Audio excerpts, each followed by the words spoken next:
a little recap lang on mga topics na ating napagdaanan. Ang una nating inumpisahan nating serye na ito, yung accepting my true identity in Christ. Dapat tayo, mga kapatid, wala nang duda kung anong identity natin sa Panginoon. Amen? Meron po bang nagdududa kung anong identity natin sa Panginoon? Sa haba ng ating pinagdaanan, diba? Sa haba ng ating mga napakinggan, sigurado tayo, alam na natin ang ating identity, that we are the children of God. Amen? Magduda ka man sa sarili mo, ang Panginoon walang duda sa'yo. At yun dapat ang ating hinahawakan. Kung ano ang tingin ng Panginoon sa sayong sarili. Hindi kung ano ang tingin mo sa sarili mo. Dapat ina-adapt na natin yon. And then, sabi niya sa pangalawa, centering your marriage in Christ, napakatibay kung si Kristo ang gitna ng mag-asawa. Di ba para yung hinilantulad sa isang pag-braid, na kaya tatlo ay dahil ang Panginoon yung naghihigpit ng pagsasama ng mag-asawa. Ito ay matibay at walang sino man ang makakapaghiwalay. Kagaya ng binigay nating mga vow nung tayo ay kinasal. Amen? Mas maganda na nga yun yung mga vow sa mga recent na kinakasal. Talagang sinasabi nila kung yung, ano yung nais nila. Pero nung time kaming kinasal, talagang kung ano lang yung sinabi ng simbahan, yun lang ang aming sasabihin. Walang free will na sabihin, ipagluluto kita, mamasahin kita. Walang ganun eh. Ang sinasabi lang yung same na sinasabi sa simbahan pag ikaw ay kinakasal. Pero napakaganda na makita sa isang pamilya na sentro ay si Jesus. Dahil yan ay magiging matibay at walang sino man ang makakapaghiwalay. And then discovering the power of one. Alam naman natin na the church is made to be one. That family is made to be one. No one is exempted. We keep the unity of the Spirit with humility, gentleness, politeness, meekness, and with that sense of patience. Di ba sa mag-asawa din, kaya nanatiling isa? Because naandoon yung patience sa isa't isa. Magkaibang tao, naging magkasama, pero kung walang patience sa isa't isa, malamang hindi maging isa. Amen? And then yung combating the lies that can destroy your marriage. Mga kasinungalingan na nakakasira sa isang mag-asawa. Mga bagay na tinalaki ni Pastor Ayan. Ano ba yung mga false na kasabihan sa isang mag-asawa? Diba? Sabi nga nila, pag daw ikaw ay ikakasal na, ang kasabihan sabi, lalagay na ako sa tahimik. It's a lie. Ang pag-aasawa ay hindi tahimik na buhay. Amen. So mga lies na kaya ako mag-aasawa dahil kulang ako, ang kukompleto lang sa akin ay siya. It's a lie also. Dapat bago ka mag-asawa, kompleto ka na. Dahil walang pwedeng magkumpleto sa iyo kundi ang ating Panginoon. Amen? Hindi ang asawa mo, hindi yung boyfriend mo na inaasawa magkukumpleto sa iyo. Maraming lies. Siguro alam na natin sa ngayon, di po ba? And then, creating a marriage full of love and laughter. Nakita nyo ba si Nancy at si Sam? Sila ang exact example ng marriage full of laughter, full of love and laughter. Diba? Makikita mo sa mga post. I don't know kung post lang, siguro hindi. Pero naniniwala kami, hindi post yon. Talaga, they are, talaga yung family nila is a manifestation na sila ay punong-puno ng pag-ibig at tawanan. Kita din sa kanilang mga anak. Diba? So, napakaganda ng ganong pagkakataon na ang isang pamilya o mag-asawa ay makikita mo yung pag-ibig at joy, laughter. And then last Sunday, letting go of offenses. So by now, dapat wala na tayong mga offenses. Amen? Tingnan mo yung mga bagay na naka-offense sa atin, dapat alam na natin itong i-let go. Because offense causes anger, agitation, and annoyance. Diba? Pag ikaw ay offended, maliit lang na bagay na anoy ka na. kung tanggalin mo yon, so kahit pa sabihin, makita mo ang isang kinaka-offendan mo, wala yun. Di ba? Di ba? So, feeling mo, pag ikaw ay offended, you upset ka, unhappy, dejected, rejected, and disappointed. Kagaya ng mga napakinggan natin last Sunday kay Pastor Orly. Di ba? So, wala na tayo dapat mga offenses ngayon. Pag ikaw, alam mo, pag ikaw ay offended, maliit lang na bagay, kinakasama mo na ng loob. So, pag wala yun, kahit pa may nasabi sa'yo, okay lang. Kung hindi naman totoo. Karlimitan, kaya ka nagiging na-offend is because pinapaniwalaan mo yung sinasabi niya ay totoo sa'yo. Diba? So, dapat, ano man sabihin ng ibang tao sa'yo, huwag mong paniwalaan. Because, balik pa rin tayo sa Panginoon, yung true identity mo kay Christ ay iba. Hindi identity na kala ng tao sa'yo. Amen? Ang magsasabi ng totoong identity mo ang Panginoon. Kaya tanggalin na natin yon, yung mga offenses na yan. So ngayon naman po, ang ating topic, sabi ko, how are you today? Is there anything happened that caused you to have not so right attitude? Ikaw ba ay galit, asar, dahil pagpunta mo dito, pagising mo pa lang ngayong umaga, naasar ka na, nagalit, nainis. Or, are you happy? Pumunta ka dito, you are so happy because maririnig mo na naman ang mga pag-awit, ang mga kantahan, ang mga pagsayaw, ang salita ng Diyos. Or are you confused? Lito ka, hindi mo alam kung anong gagawin mo. Diba? Ito yung alam niyo mga kapatid, itong serye na pinag-uusapan natin is, every Sunday, it is a simple message. Pero kung hindi natin papansinin at hindi natin pag-uusapan, maaaring mag-cause ito nang hindi tayo lumago sa Panginoon. Sabihin niyo, simple naman yung mga message na tinatakil sa church. Alam na namin yan. Yung paano maging, ang mag-asawa, maging masaya, puno ng pagmamahal, paano magtanggal ng offense. Bakit ako, ano bang attitude ko ngayon? Importante ba yun? Yes. Every matter is concern ng Panginoon sa'yo. Walang maliit na bagay na gustong makita ang Panginoon sa'yo. Even the attitude na meron ka ngayong araw na ito. Amen? So, ang topic ko po ngayon ay choosing the right attitude. Amen. So, sabi dito, naalala niyo po ba yung kay Rick Warren na Purpose-Driven Life? Kami noon, nung si Pastora ay nag-Bible studies sa Pandakan, siya po ay nagturo sa amin ng libro na yan, Purpose-Driven Life. Sabi niya dito sa poster na kinuha ko, you were made by God and He has a purpose and plan for your life. Naniniwala po ba kayo doon? Amen. Because sabi niya sa Ephesians 2:9-10, for by grace you have been saved through faith. Hindi po sa galing nyo kaya naligtas.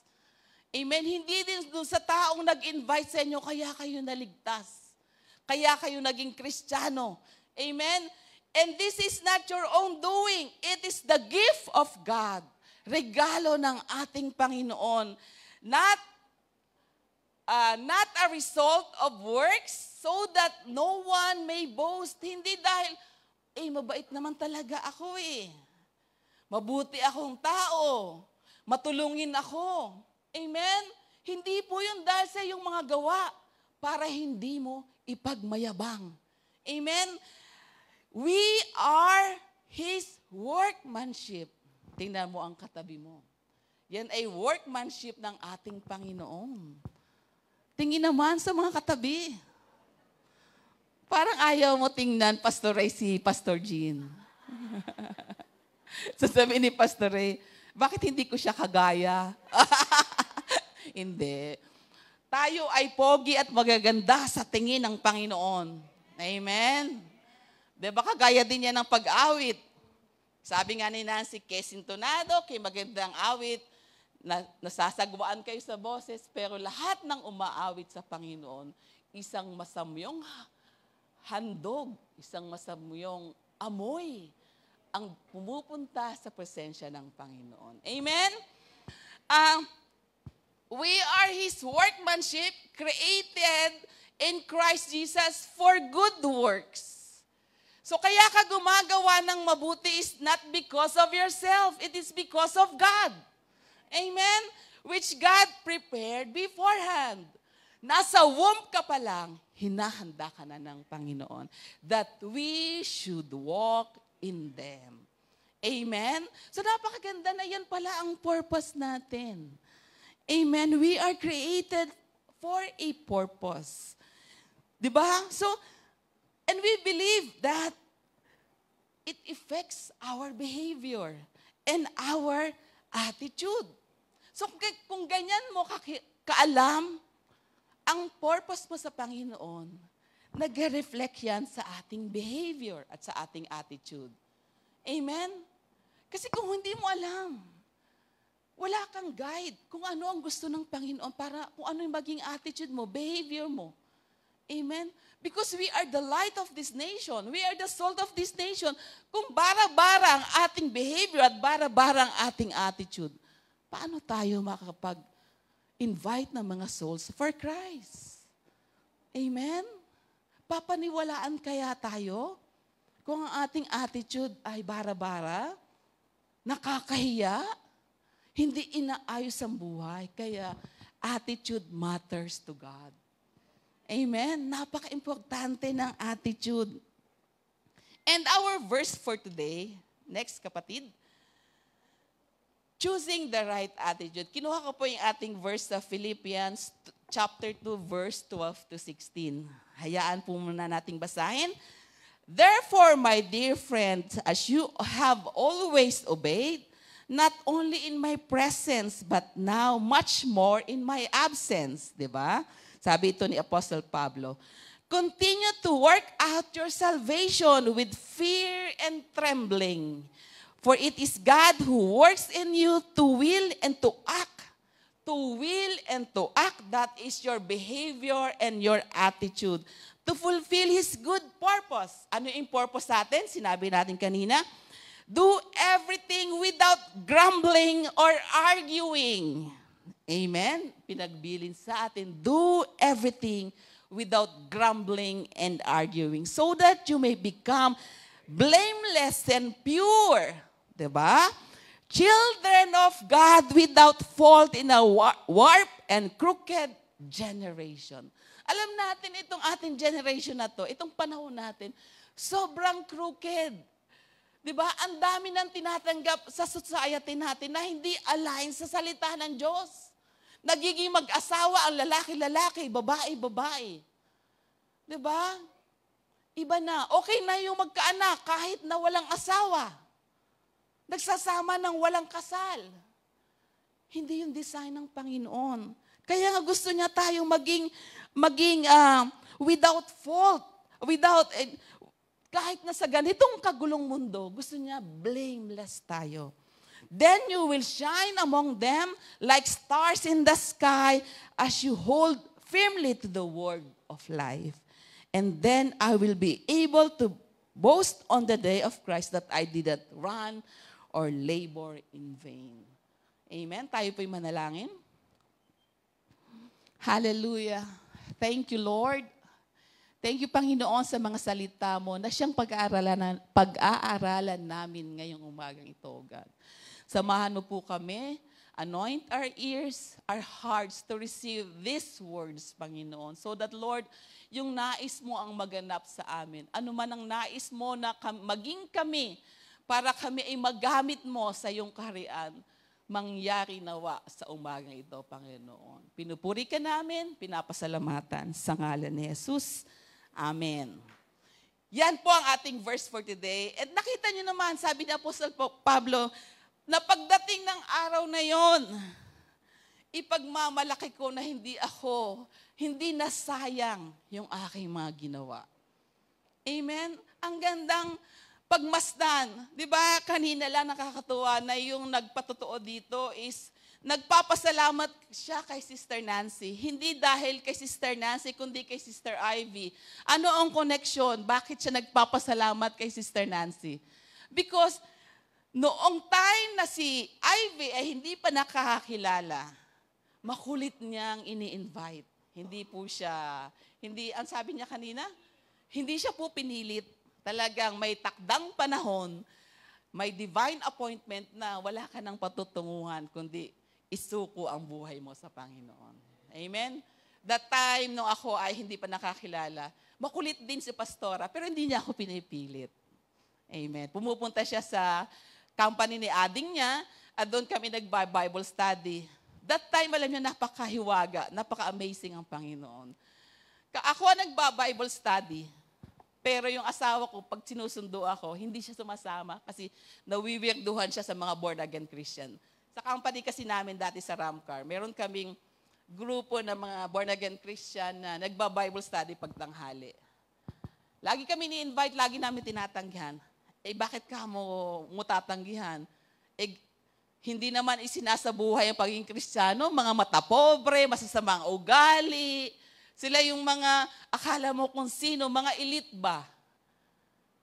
Kaya hindi kami pumupunta. That time, hindi na ako hindi kay Ma'am Ses pa noon, na niyaya niya ako mag-Bible study. That time, sinusundo lang ako ni Alfie, kasi ayaw nga niya sa mga ganyan. Parang may bad kami sa ganyan. Naano lang siya sa isang sofa, nag-iintay kasi para tapusin. Pero you know what? Talagang pag ibinuga mo, inilabas mo, ipinahayag mo ang salita ng Diyos, hindi pwedeng hindi bumalik ng may kapalit. Even siya, naging born again, kahit hindi siya uma-attend. Amen? Kaya huwag tayo magsasawa, mag-share. Akala lang hindi tayo pinapakinggan. Nakita mo si sister kanina. Through Nancy, through Ivy, nakakilala siya sa Panginoon. Amen? Amen. So, huwag tayo manghinawa kasi yan yung ipagyayabang ni Apostle Pablo pagdating ng araw na tayo ay hinulma ng salita ng Diyos. Amen? And there are motivational poster on signs that says, sige kapatid, that says, attitude. Sabi dito, attitude is everything. Attitude changes everything.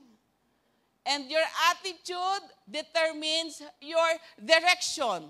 Tama ba? Ang attitude mo ba ang nakikita na parang itong maging basehan kung saan ka patungo? Which is tama, di po ba?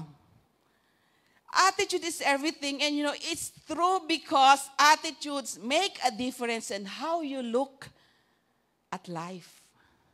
Our attitudes affect so much about who we are.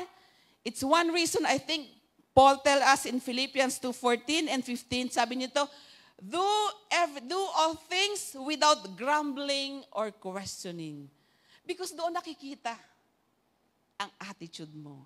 And then he goes to say that you may be blameless and innocent children of God without blemish in the midst of crooked and twisted generation among you whom you shine as lights in the world. Dito tayo nakikita. Sabihin man natin matagal ng Kristiyano, pag nahulog ang bunga mo,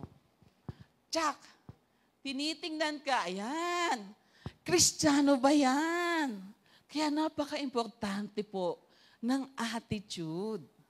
Amen? Kasi kinakatalisuran niya ng mga ini-invite mong mga tao. Pag ikaw ay nakakita sa iyo yung actually ang mga tao hinihintay makita yan sa iyo. Hinihintay na magkamali ka para maging reason yan. Para sabing, ayoko nga dyan, ganyan pala yan. Pag ganito nagalit, ibang klase. 'Di ba? Ang Panginoong Jesus nagalit, pero hindi kinatalisuran ng mga taong nakakilala sa Kanya. So yun ang gusto ng Panginoon sa atin. A positive attitude brings glory to God. Amen? Parang hindi kayo believe. A positive attitude brings glory to God. Amen? That's for sure. And here sa ating series na focus, kaya natin gustong ibigay sa inyo because we want to impart these things to you.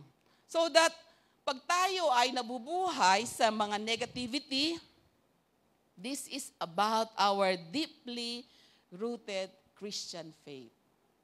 Kung tayo ay laging negative sa buhay, kaunting bagay, negative agad ang side mo, mayroong ka dapat,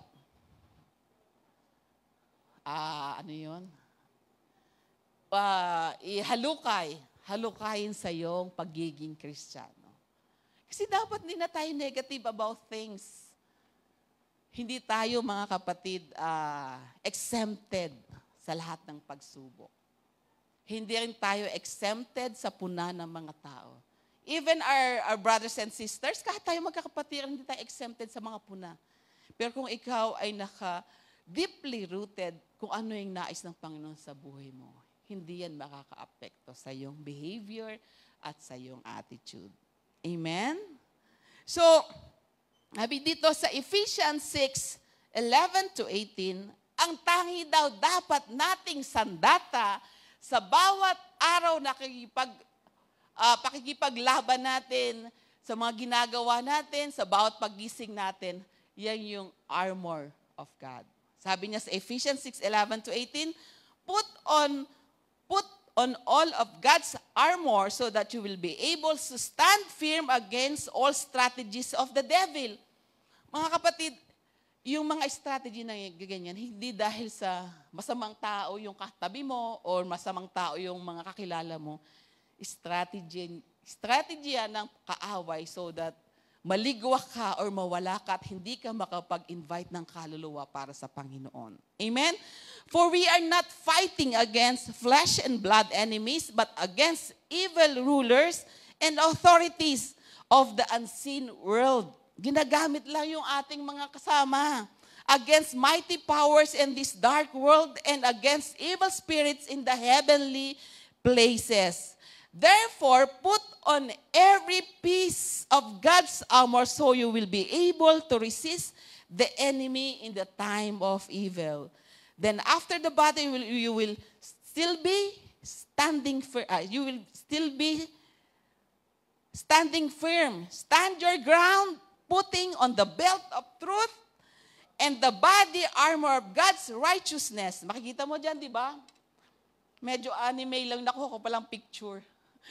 Hindi pala yung totoong army. Medyo anime lang. For shoes, put on the peace that comes from the good news so that you will be fully prepared. Amen? In addition to all of this, hold up the shield of faith to stop the fiery arrows of the devil. Put on salvation as your helmet and take the sword of the Spirit, which is the Word of God.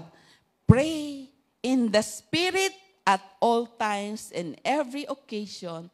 Stay alert and be persistent in your prayers for all believers everywhere. Amen. Yan po yung sinabi sa atin ng Panginoon na ilagi nating suotin ang armor of God para ready tayo. May pang-offense tayo, may pang-defense tayo. Amen? Ano ang pang-offense natin? Salita ng Panginoon.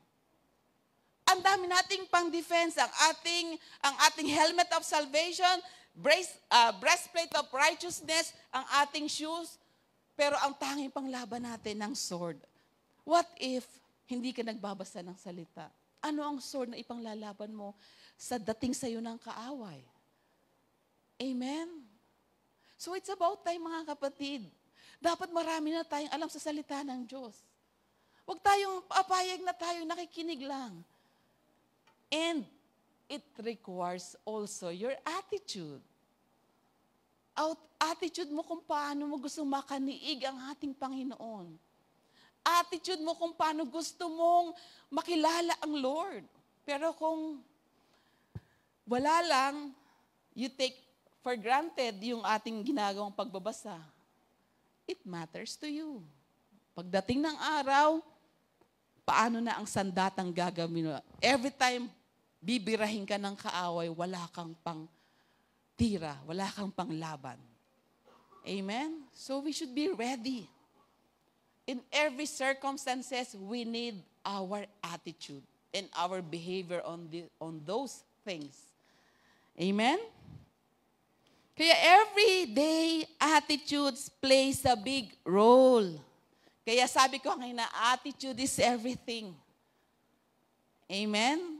Yung pagpunta pa lang dito, it needs attitude. Yung pagsamba mo sa Panginoon, it needs your attitude. Kaya attitude is everything. Amen? And sige, alamin nga natin, what is an attitude? Sabi nga dito, kinuha ko yung sa psychology because nasa HR ako. Sabi dito, attitude, in psychology, attitude is a summary evaluation of an object of thought. An attitude object can be anything a person discriminates or holds in mind. Attitudes includes beliefs, emotional responses, and behavioral tendencies. Sabi dito, in the classical definition, an attitude is persistent, while in more contemporary conceptualization, attitudes may vary depending upon situation. Di ba? Tama naman? Contents or moods. Pag medyo wala ka sa mood, tsak, hindi maganda ang attitude mo. Di ba? Kaya dapat ayusin natin ang ating moods. Kasi ang kasunod nyon, hindi magandang attitude. Sabi dito sa dictionary naman, attitude is a set of emotions, beliefs, and behaviors toward a particular object, a person, a thing, or event. Diba? Ito yung iyong behavior na lumalabas, emotion mo na lumalabas over those person, over those things, over those events. Amen? Attitudes are often the result of experience or upbringing. Diba? May matter din yung paano ka pinalaki. Paano ka na-raise ng iyong family. Lumalabas din yun sa iyong attitude. Meron akong empleyado na proby. Performer naman siya. Pag binigyan mo ng task, ginagawa. Pero, parang hindi matanggap kasi may ibang upbringing. Iba yung attitude niya over things. Hindi mo masabing nakaka-offend, pero parang kakaiba.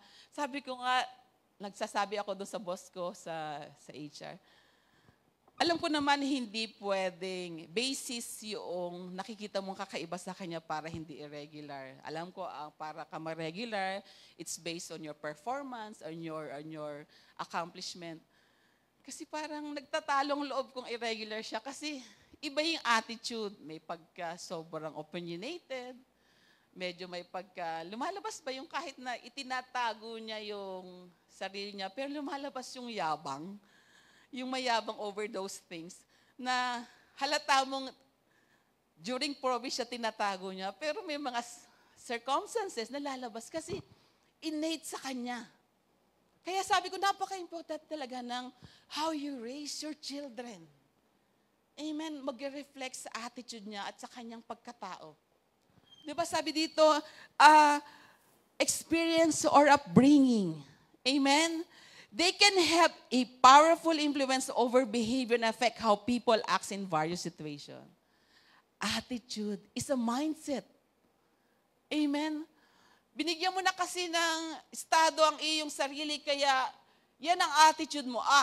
Pagdating ngayong araw na to, kailangan ganito ako kasi may gusto akong iparating. Mina-mindset mo na yung iyong isip. Yun ang lalabas sa attitude mo for that day. Amen? And it is how you choose to frame the experience that happened to you. Pero, sa Bible, sabi niya sa Romans 8:28, and we know that all things work together for good to those who love God and are called according to His purpose. Kaya sabi niya, as a Christian, we let the Bible determine how we frame our experiences. Niraise man tayo sa ganitong pamilya, pero ang salita ng Diyos ang mag-frame sa atin para maging maayos ang ating behavior and attitude. Amen? Yan po, because gusto ng Panginoon na tayo ay kanyang kawangis. Kaya nagpakahirap si Apostle Pablo para isulat ang mga nais niya sa isang Christian.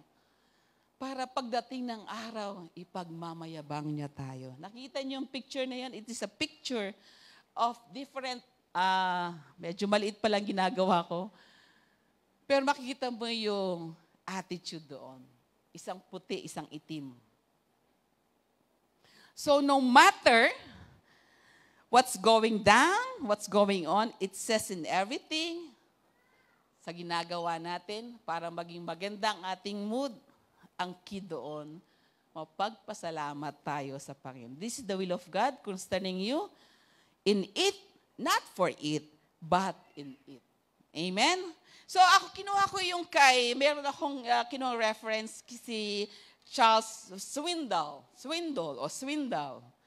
Kung ano ibig sabihin ng attitude. Sabi nito, sinabi niya sa isang book niya, sabi niya, attitude, sabi niya dito, the longer I live, the more I realize the impact of attitude on life.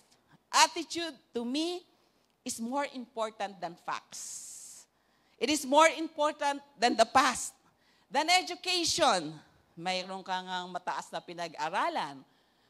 But kumusta naman ang iyong attitude? More than education, more than money, than circumstances, than failure, than successes, than what other people think, say, or do. It is more important than appearance, giftedness, or skill. It will make or break a company, a church, a home. Amen? The remarkable thing is we have a choice every day regarding the attitude we embrace for that day.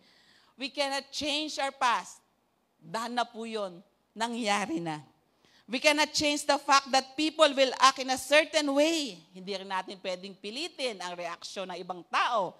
Amen? We cannot change the inevitable. The only thing we can do is play the one string we have. Ano yung one string na meron tayo? That is our attitude. Yan lang tayo may control. Amen? So yan yung nag-iisang string na pwede nating i-play. And then sabi nito, I am convinced that life is 10% what happens to me and 90% how I react to it. And so it is with you, we are in charge of our attitude. Hindi pwedeng sisihin ng ibang tao. Ang pwede lang sisihin o tingnan ay ang iyong sarili pagdating sa attitude. Amen? He has written extensively about the significance of attitude in our lives. So let us explore some of his insight. Sabi niya dito, ano ang mga ito pa rin sinabi niya, we have a choice every day regarding the attitude we will embrace for the day. Life is 10% what happened to us, what happens to us, and 90% how we react to it. So, our attitude is everything. Parang tights lang pala yan, no? Yung 10%, pwedeng wala kang control. Pero yung 90%, ito yung may control ka kasi ito yung reaction mo over those things, over those circumstances. Kaya nasa iyo ang ikagaganda ng iyong pagiging Kristiyano. Amen? Sige, let us explore ano mga pinagbasehan ni Swindoll. Sa kanya, bakit niya sinabi, Swindoll ba yun o Swindoll? Swindoll, okay. In one of Swindoll's writing, he emphasized that attitude is a powerful choice we make every day. Ano mga basis niya? Ito yung kay Joseph. Joseph, in his remarkable attitude, kung babasahin po natin ang ating Bible, yan po ay nasa Genesis 37 hanggang 40. Alam naman natin, di ba? Alam ba ninyo ang kwento ni Joseph? Joseph the dreamer. Bago siya nakarating doon sa kanyang estado, grabe ang pinagdaanan niya. So sabi nga dito, despite his own dark circumstances, Joseph noticed the plight of fellow prisoners and asked them, siya pa nga yung mayroong bagay na tinanong na dapat siya yung tanungin. Sabi niya, how come you're sad today, guys? What's wrong?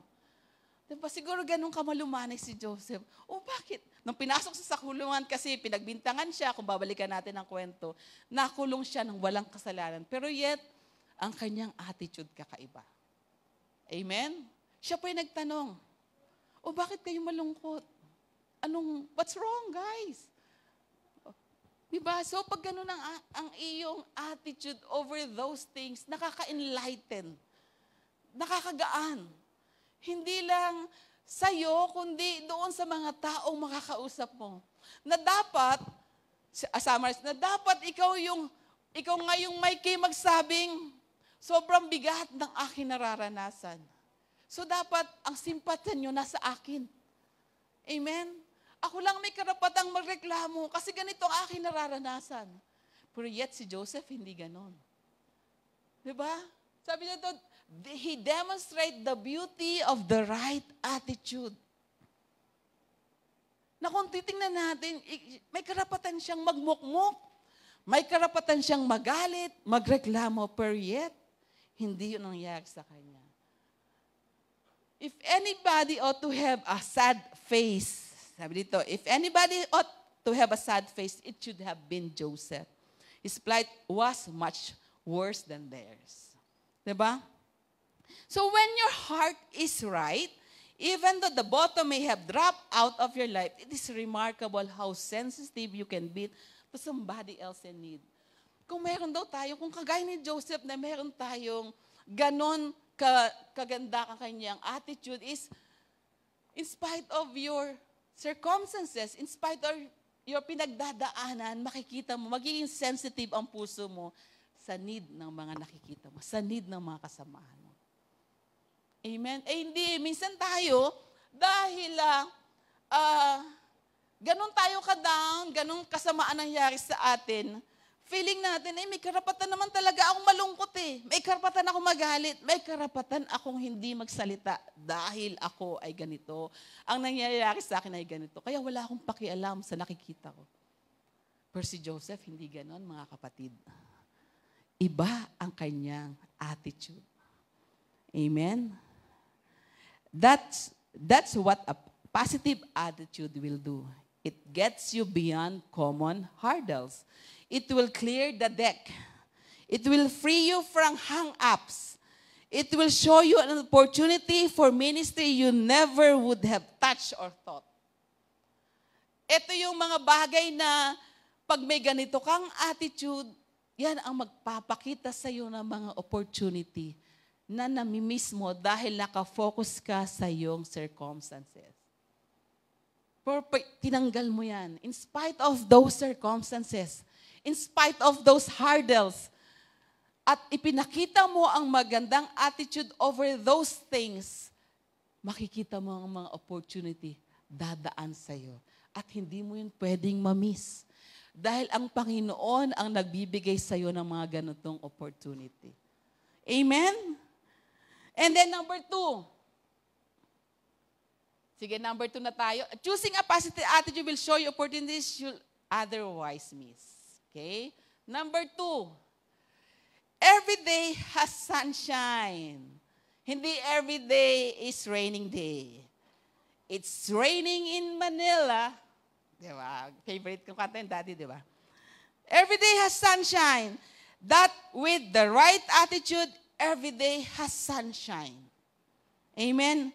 Even when life throws challenges, a positive mindset allows us to see opportunities for us, for our family, for our ministry. Hindi po laging may bagyo. Ang Panginoon laging nagbibigay ng araw para sa atin, para sa iyo. Choosing a positive attitude enables us to touch lives and make a difference even in difficult circumstances.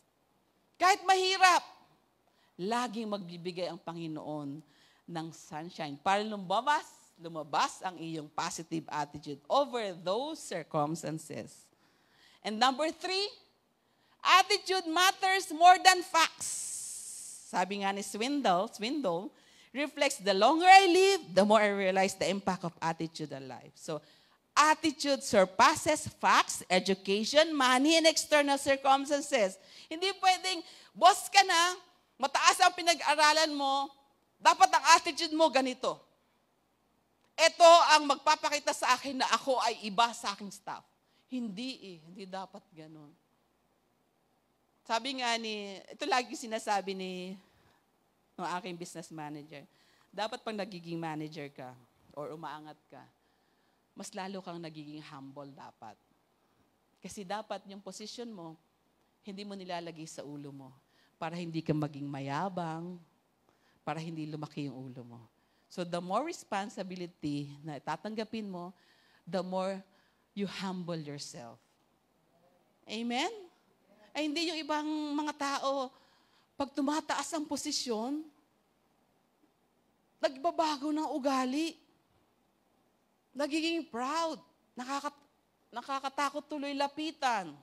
Nakakatakot kausapin kasi baka mapahiya ka lang. So attitude matters more than facts, more than your education, more than your position, more than your possession. Amen? Hindi dahil porket sobra ng malaki ang negosyo mo, malago na negosyo, marami ka ng pera, marami ka ng branches ng TGP. Ganun na ikaw kayabang. Hindi na, meron akong kakilalang tao talaga na sobrang humble.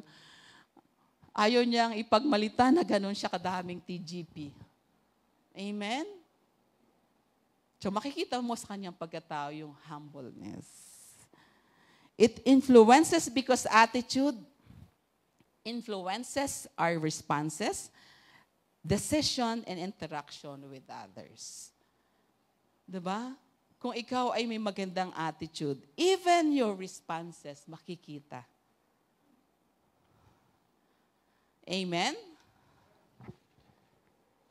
Amen. So Swindoll encourages us to cultivate a positive attitude, one that transcends challenges, embrace opportunities, and radiates compassion.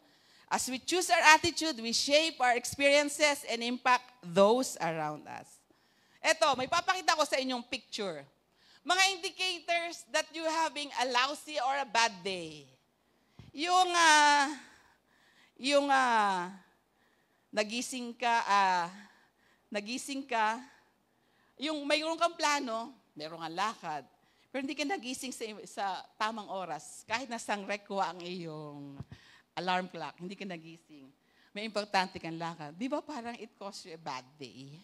Tapos yung nagmamadali ka na, nagmedyas ka, tapos nagmedyas ka ulit sa isang paa mo, tapos hinahanap mo yung isang medyas mo, hindi mo alam nakasuot ka na doon sa isa mong paa. Naranasan nyo ba yun? Naranasan ko na nagmemedyas ako, tapos nagmedyas ako ulit, tapos biglang hinahanap mo yung asa na isang medyas ko? Yung pala nakasuot na sa isa kong paa. Matatawa ka lang pero nakakainis. Kasi nagmamadali ka, nagagawa mo yan. And then yung pagising mo, yung antok na antok, tapos gusto mo pa matulog, pero sasabihin ng asawa, bumangon ka na dyan, wala tayong gasol. Bili ka na. Di ba, yun yung tinatakpan na lang niya yung una. Pero hindi si Alfie yun. Sample lang yung picture. And then, pagbukas mo ng TV, mayroong emergency na dadaanan mo, nagre-route, o kaya naman, hindi mo alam, hindi ka pala nagbukas ng news, hindi ka pala nakinig ng balita, pag daan mo doon, hindi palang pwedeng dumaan doon sa tulay papuntang Pandakan kasi nagbubuhos ng semento. So, babalik ka na naman sa may nagtahan pa. Di ba nakaka-irritate? And then, isa pa, ano pa yung mga bagay na nakaka-irritable, naka-receive ka ng tawag sa bangko, ng iyong cheque walang pondo. Diba? And then, papunta ka sa office, kung kailan ka nagmamadali, ganyan ang traffic sa EDSA. Sana pala hindi ka na nag-EDSA. Pero nandiyan ka na sa gitna ng EDSA eh. Wala ka nang magawa. Amen? Eto na, padating ka na sa opisina, alam mo, aabot ka. Pagdating mo, 8:01. Late. 8 ang time mo. Pang-apat mo ng late yun, memo na ang kasunod mo. Diba? And then, magdadala ka ng cake, ng birthday cake sa iyong mahal sa buhay o sa iyong kaibigan o sa iyong mga kasama, biglang bumagsak. And then ito ang isa pang nakakairita. Maghapon mo iniintay yung bati sa'yo ng happy birthday. Kaya nakaganon ka, kailan mo ba ako babatiin? Nakakainis na. Mag-aalas 9 na ng gabi, wala pa rin akong bati. And then yung isa, emergency, naging kalansay na kahihintay doon sa sagot. Diba? Ano ang yung reaction over those circumstances? Anong attitude na lumalabas sa'yo? It's just a simple incidences na nangyari araw-araw sa buhay natin. Diba? Pero ano ang reaction natin over those things?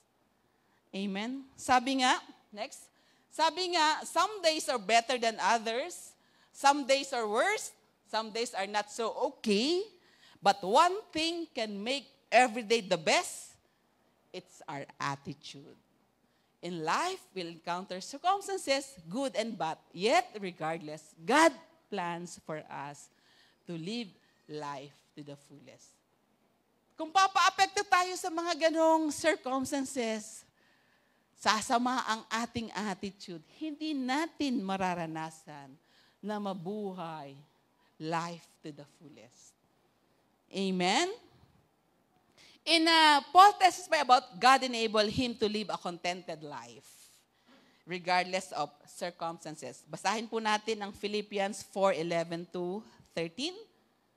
Sabi nga dito, not that I'm speaking of being in need, for I have learned in whatever situation I am to be content. I know how to be brought low, and I know how to abound. In every circumstance, I have learned the secret of facing plenty and hunger, abundance and need. Naranasan lahat ni Apostol Pablo yan. I can do all things through Him who strengthens me. Sabi niya dito, the word learned, Paul uses in verse 11 has the original meaning of being initiated into a secret. Paul had learned a very secret how to be totally satisfied regardless of his circumstances. Kung tayo contented kung anong meron tayo, kahit na anong mangyari, syempre nakakainis, pero hindi magbabago yung attitude over those things. Na hindi tayo maghapon dala-dala natin ang nangyari buong umaga. Pwede tayong mainis for a while, pero hindi dapat yun mag-matter sa atin sa maghapon natin, mga kapatid. Hindi ito maka-apekto sa buhay natin. Na pag lumapit sa iyong anak mo dahil inis ka, nasasalitaan mo ng masama. Nasasaktan mo. Pagdating mo sa office dahil inis ka, kahit sino makasalubong mo, galit ka. Amen?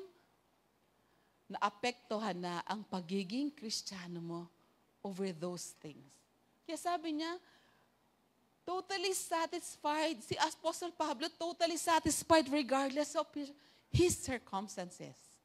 Amen? By choosing an attitude of faith, Paul lived to the full, even when all the things the world says are necessary to be happy were absent. Diba, ikaw ba man yung ikulong doon sa kailalim-alilima na prison? Magiging masaya ka ba? Pero si Apostle Pablo, naging mas productive pa siya. Sinulatan niya lahat ng kanyang mga bayan na pinuntahan. Nandun siya sa kasulok-sulukang kulungan, di ba? Ang tanging liwanag na meron siya, ilawan lang. Hindi siya ordinaryong kulungan na may rehas-rehas. Doon siya sa pinakadulo. Na baka nga, nakaupo lang siya, hindi siya makatayo. Amen? Pero yet, by choosing an attitude of faith, Paul lived life to the full. Even when all the things the world says are necessary, di ba may mga bagay na nakakapagpasaya sa atin? Sa kanya, wala yun. Lahat yun absent sa kanya. Walang liwanag, walang maaring mainit, maaring basa-basa pa ang lupa doon sa lugar na kinakakulungan niya. Pero yet, hindi yun naging hadlang para mag-iba ang kanyang attitude. Amen? According to Paul, if I live with the attitude of faith, I will live. Next. I will live. Sabi niya sa Philippians 4:48, rejoice in the Lord always. Again, I will say rejoice. Let your reasonable be known to everyone. The Lord is at hand. Do not be anxious about anything, but in everything, by prayer and supplication with thanksgiving, let your request be made known to God, and the peace of God, which surpasses all understanding, will guard your hearts and your minds in Christ Jesus.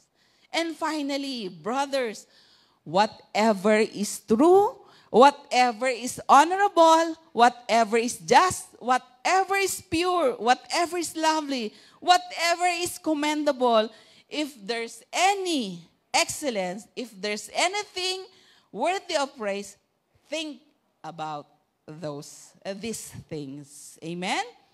So yan yung sinulat sa atin Apostle Pablo regarding how he lived with the attitude of faith. Amen?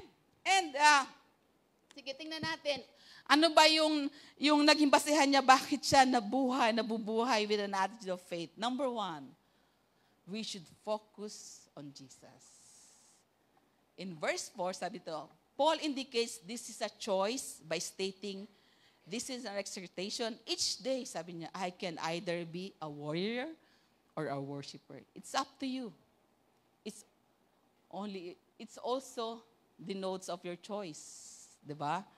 By choosing to rejoice in the Lord, sabi nito, I turn my attention away from my imperfect and changing circumstances to my perfect and unchanging Savior. Alam naman natin, ang Panginoon hindi nagbabago. Tayo lang yung nagbabago. We are reminded our sufficiency is found in Christ, not our circumstances. He's our all in all we need in all circumstances. Hindi ang lakas mo, mga kapatid. Hindi ang galing mo.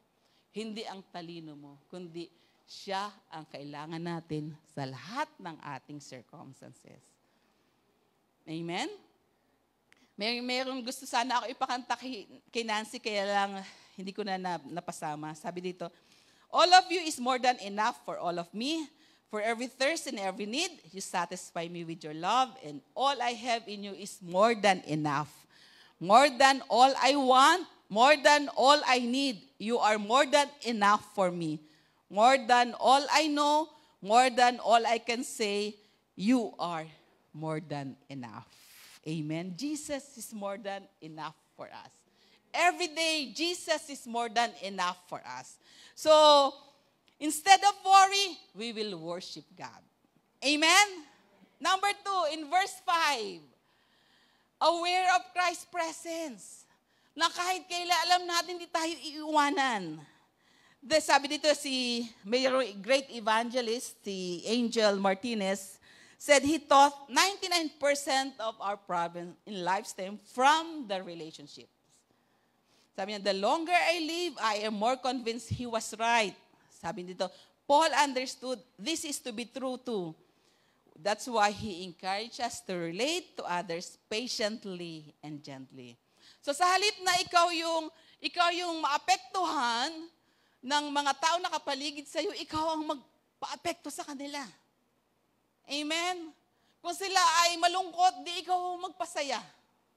Kasi yung 99% na ikakabago ng ating attitude, nakabase sa nakapaligid sa atin.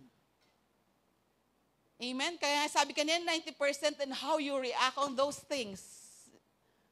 10% lang yung hindi mo magawa dahil nangyari sa yung araw na yun. Pero yung 90%, how you react on those things. Diba? Kaya kung ang tao, ang relasyon ang nakakapagpa-apekto para hindi maganda ang iyong attitude, ikaw ang mag-initiate ng magandang attitude. Amen? At saka isang magmamotivate sa atin para maging magandang attitude natin over those people around us is the coming of Christ. He is near. Diba? Wag na natin, isang tabi na natin yung mga pride natin. Isang tabi na natin yung mga bagay na hindi makakapag-please sa Panginoon para makita yung liwanag mo at ma-invite mo ang mga tao para sa Panginoon. Kung sa pamilya ay mayroon tayong mga kaaway, iwanan na natin. Kasi ayaw natin na maiwan yung mga pamilya natin pagdating ng Panginoon. Dapat maranasan din nila ang presence ng Panginoon sa buhay nila.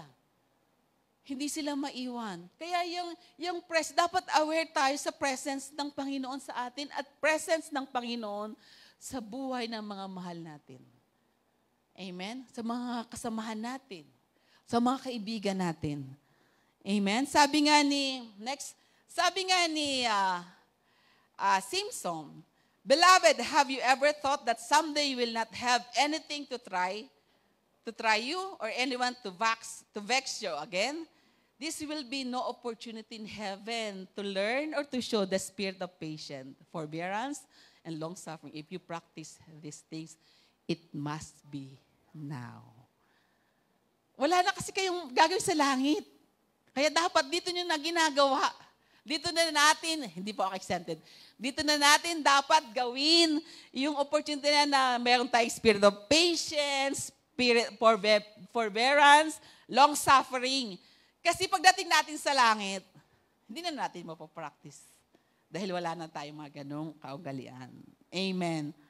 Each day affords countless opportunities to present a positive testimony in our relationship with others. So let us not waste them. We will focus on our testimony more than our troubles. Amen? Huwag nating masyadong fokusan yung mga trouble natin sa buhay. Ang fokusan natin yung magandang patotoo natin sa Panginoon. Number 3, involve in prayer. Mahaba na yata ako Sabi niya doon sa verse 6 to 7, the message, "Don't fret or worry. Instead of worrying, pray. Let petition and praises shape your worries into prayers, letting God know your concerns. Before you know it, a sense of God wholeness, everything coming together for good, will come and settle you down. It's wonderful what happens when Christ displaces worry at the center of your life." So a survey said, an average person worries fall in these categories. Sabi dito, 8% daw about totoong problema sa buhay natin na meron naman tayong magagawa. We can do something about it. 10% daw about our health.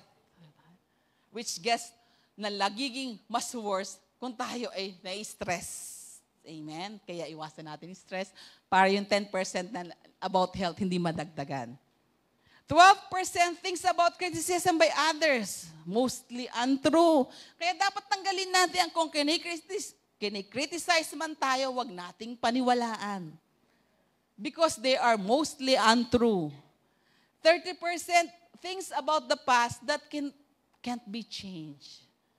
Pero ang laki ng percentage ng pinag-aalala mo, nakalipas na pala yan.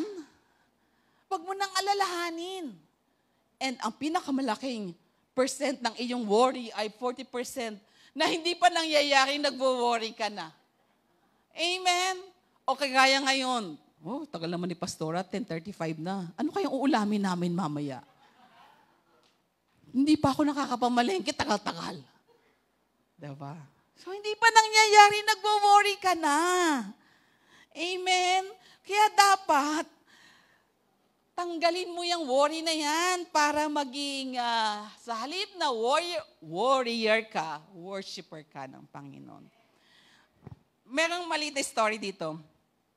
Sa mahabang panahon, itong mag-asawa, itong asawang babae, nahihirapang matulog for almost 10 years. Hirap na hirap siya laging matulog. Kasi feeling niya, may magpapasok na magnanakaw sa kanilang bahay. So, isang gabi, yung asawang lalaki nakarinig ng ingay. May kumakaluskos doon sa baba ng bahay nila. So he went downstairs to investigate. When he got there, nakita niya yung magnanakaw. Sabi niya, "Good evening." Magnanakaw. And greet pa ng good evening, said to the man Sabi niya, I am pleased to meet you. You know what?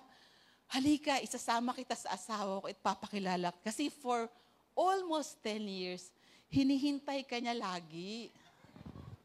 Kaya halika, ipapakilala kita. Diba? Kasi ganun ang worry. For all will know, ang habang panahon mo nang hinahawakan yung worry na yan. Bakit hindi mo kaya gawin? Kilalanin mo yung worry mo. We need to go to God with them. As promised, He will minister His peace to our hearts. Amen? And when it comes to those things we can and should do something about, we must seek His guidance to do these things right. So through prayer, yan, as promised.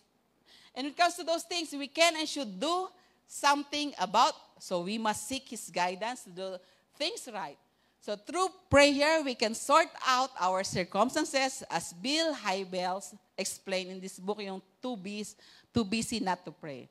Sabi niya, if the request is wrong, God says, no. If the timing is wrong, God says, slow. Hintay ka lang, anak. Diba? If you are wrong, God say, grow up. Kasi mali ang prayer.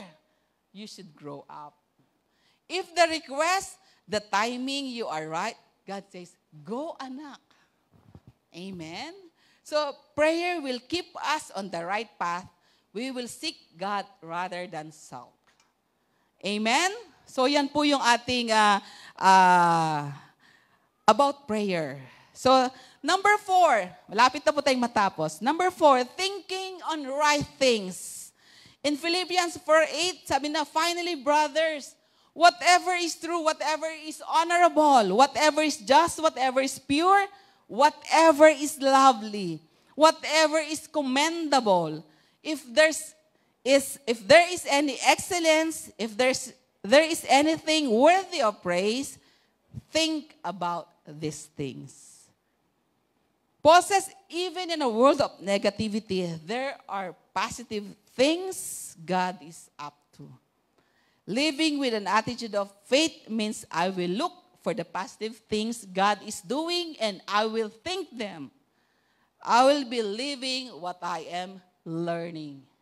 So we will be living what we are learning. Kung ano man na pag-aralan over the past, yun po ang isa buhay natin. Kasi yan ang sabi sa atin ni Apostol Pablo. And then sabi niya, you must daily choose to live your life. Next. We must daily choose to live our life. Focus on Jesus. We worshiping instead of worrying.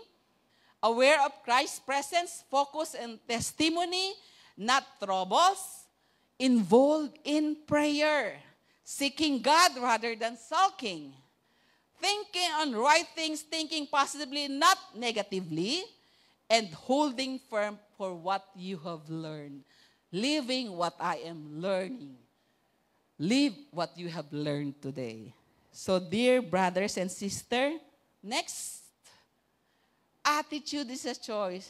Therefore, choose the right attitude. Because, sabi niya sa Deuteronomy 30:19, I call heaven and earth as witnesses today against you that I have set before life and death, blessing and cursing. Therefore, choose life that both you and your descendants may live.